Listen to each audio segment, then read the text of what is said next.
இப்போ அவர் பாகப்பிரிவினை வேணும்னு வழக்கு போட்டிருக்கிறாரு, அவருக்கு சாதகமான தீர்ப்பு வரும் அப்படின்னு நீங்க சொல்றீங்க. அப்ப இது வாங்கினவர் அப்படிங்கிறவரு ஒரு விதத்துல பாதிக்கப்படுறாருல்ல? கண்டிப்பா வாங்கினவர் வந்து இந்த லீகல் ஹையரு மற்ற எல்லா விஷயங்களும் பார்த்து தான் வாங்கணும். சும்மா யாரோ ஒருத்தவங்க வந்து இருந்தாங்க, எனக்கு 40 வருஷம் பழக்கம், 50 வருஷம் பழக்கம், அவங்க அப்பாவை தெரியும், அவங்க தாத்தாவை தெரியும் அப்படின்லாம் வந்து வாங்குறது ரொம்ப என்னை பொறுத்த வரைக்கும் மூடத்தனம் தான் சொல்லுவேன்.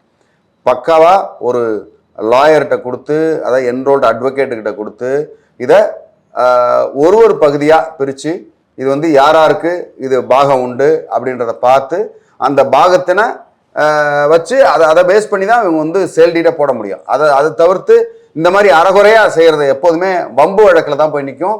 இந்த வழக்கு பார்த்தீங்கன்னா ஒரு சாதாரணமாக பார்த்தா ஒரு 2 வருஷம் 3 வருஷத்தில் முடியலாம். மேல்முறையீடு அப்படின்னு போனீங்கன்னா கிட்டத்தட்ட 7-8 வருஷம் 10 வருஷம் கூட ஆகிறதுக்கு உண்டான வாய்ப்பு இருக்குது. அதனால் ரொம்ப ஜாக்கிரதையாக தான் இதை பார்த்து வாங்கணும்.